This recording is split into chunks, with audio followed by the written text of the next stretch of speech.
बिस्मिल्लाहिर्रहमानिर्रहीम, अस्सलाम वालेकुम। Welcome to my YouTube channel पुराने खाने नया अंदाज। उम्मीद करती हूँ कि आप सब खैरियत से होंगे। तो आज हम बनाएंगे फ्रेंच फ्राइज। फ्रेंच फ्राइज बनाने के लिए मैंने 2 से 3 बड़े साइज़ के आलू लिए हैं और इस तरह से उनकी कटिंग की है और इनको पानी में भिगो के रख दिया ताकि अपना कलर चेंज ना करें।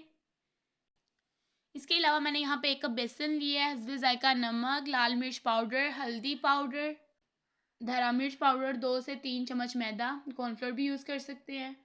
तो आइए हम अपनी रेसिपी बनाना स्टार्ट करते हैं। फ्रेंच फ्राइज़ को आप चाय के साथ सर्व कर सकते हैं, बच्चों को लंच में दे सकते हैं, खुद भी खा सकते हैं। ये बहुत ही यमी बनने वाली है। यहाँ पे हम एक बाउल लेंगे और भीगे हुए आलूओं को ड्राई करने के लिए हम इसमें डाल देंगे। इसके बाद हम इसमें कॉर्नफ्लोर या मैदा ऐड करेंगे। इसके बाद बेसन ऐड करेंगे। अब हम मसाले ऐड करते हैं। हस्बे ज़ायका नमक, हल्दी, लाल मिर्च पाउडर, धरा मिर्च पाउडर। इसके अलावा हम यहाँ पे थोड़ा सा ज़ीरा ऐड करेंगे जो फ्रेंच फ्राइज़ में बहुत ही अच्छा टेस्ट देता है।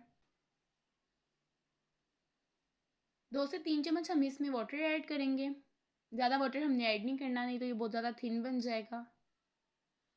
तो हाथों की मदद से इसको अच्छे तरीके से मिक्स कर लेते हैं। तो अब हमारा मिक्सचर बिल्कुल रेडी है। यहाँ पे हम एक पैन लेंगे, इसमें कुकिंग ऑयल ऐड करेंगे और हाई फ्लेम पे कुकिंग ऑयल को हम गर्म कर लेंगे। जैसे ही ऑयल गर्म होगा हम 1 बाय 1 इसमें फ्राइज़ ऐड करते जाएंगे। सेपरेट सेपरेट हम इस पर फ्राइज़ ऐड करेंगे ताकि बेसन की वजह से ये आपस में जुड़ ना जाए। तो इस तरह से हमने इसमें फ्राइज़ ऐड कर ली हैं।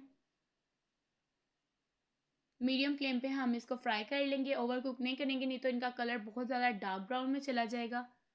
तो ये हमारे फ्राइज़ की फ़ाइनल लुक है। अगर आपको मेरी रेसिपी अच्छी लगी हो तो मुझे लाइक करें, शेयर करें, सब्सक्राइब करें और साथ लगे बेल आइकन को ज़रूर प्रेस करें ताकि मेरी हर न्यू आने वाली वीडियो आपके पास सबसे पहले पहुंच सके। मिलते हैं हम एक और न्यू रेसिपी के साथ, तब तक मुझे दें इजाज़त। अल्लाह हाफिज़।